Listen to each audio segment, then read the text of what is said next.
Hindi crime movie prime వీడియోలో Telugu డబ్బింగ్తో streaming అవుతుంది and Apple టీవీలో కూడా అవైలబుల్గా ఉంది.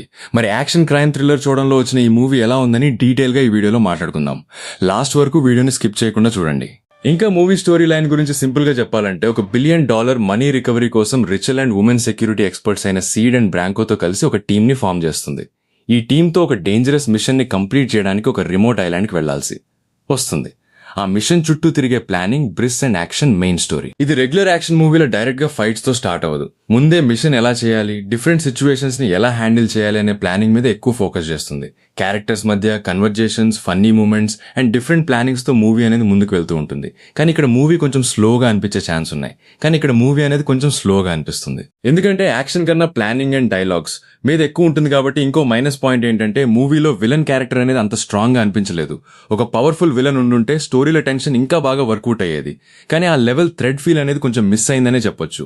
అలాగే ఎడిటింగ్ కూడా చాలా ఫాస్ట్ ప్లేస్డ్ గా ఉంటుంది. ఒక సీన్ ని కంప్లీట్ గా ఎంజాయ్ చేయకముందు నెక్స్ట్ సీన్ కి వెళ్ళిపోయే టైప్ లో ఉంటాయి కట్స్ అనేవి. కొన్ని సీన్స్ అనేవి ఇంట్రెస్టింగ్ గా అనిపిస్తే, కొన్ని సీన్స్ మాత్రం కొంచెం కన్ఫ్యూజన్ గా అనిపించవచ్చు. కానీ మూవీ ఓవరాల్ గా బోరింగ్ అయితే ఉండదు. ఎస్పెషల్ యాక్షన్ సీక్వెన్సెస్ వచ్చిన ప్రతిసారి మూవీకి ఎనర్జీ అనేది వస్తుంది. గన్ ఫైట్స్, చేస్ sequences and practical action scenes decent గా ఎంటర్టైన్ చేస్తాయి. క్లైమాక్స్ సైడ్ కి వెళ్ళినా కూడా మూవీ ఫేసింగ్ అనేది ఇంప్రూవ్ అవ్వదు. ఇంకా పర్ఫార్మెన్సెస్ విషయానికి వస్తే, హెన్రీ కెవిల్ అండ్ జే గెలెన్ హాలీ మూవీకి బిగ్గెస్ట్ ప్లస్ పాయింట్ అని చెప్పాలి. వీళ్ళిద్దరి కాంబినేషన్ చాలా బాగుంటుంది. సీరియస్ సిచ్యువేషన్ మధ్యలో కూడా వీళ్ళిద్దరి మధ్య ఉండే ఫన్ అండ్ యాటిట్యూడ్ మూవీని ఎంటర్టైన్ చేస్తే, హెన్రీ కెవిల్ కూల్ అండ్ కంఫర్టబుల్ గా కనిపిస్తాడు. జే క్లీన్ హాల్ కూడా ఎనర్జెటిక్ గా పర్ఫార్మ్ చేసి తన క్యారెక్టర్ ని ఇంకా ఇంట్రెస్టింగ్ గా మెయింటైన్ చేస్తాడు. ఈజా పర్ఫార్మెన్స్ ఓవరాల్ గా ఓకే అనిపించిన కొన్ని ఎమోషనల్ సీన్స్ లో ఇంకా బెటర్ గా ఉంటే బాగుండేది అనిపిస్తుంది. ఇంకా టెక్నికల్ గా చూస్తే కెమెరా వర్క్ స్టైలిష్ గా ఉంటుంది. యాక్షన్ సీక్వెన్సెస్ మోస్ట్లీ ప్రాక్టికల్ గా ఉండడం వల్ల నేచురల్ ఫీల్ ఇస్తుంది.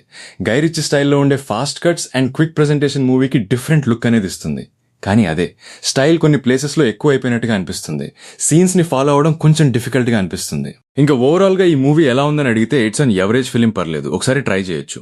మూవీలో స్ట్రాంగ్ విలన్ లేకపోవడం వల్ల క్యారెక్టర్స్ డెప్త్ అనేది అంత స్ట్రాంగ్ గా కనిపించలేదు. మరి ఒకవేళ మీరు ఆల్రెడీ మూవీ చూసింటే మీకు ఎలా అనిపించిందో కిందున్న కామెంట్ సెక్షన్ లో చెప్పండి. అలానే ఎలాంటి మూవీ రివ్యూస్ ఛానల్ ని సబ్స్క్రైబ్ చేసుకుని బెల్ ఐకాన్ కూడా ఆన్ చేసి పెట్టుకోండి. మా వీడియోస్ మీరు మిస్ అవ్వకుండా చూడగలుగుతూ ఉంటారు. ఇంకా మళ్ళీ మనం నెక్స్ట్ వీడియోలో కలుసుకుందాం. బాయ్.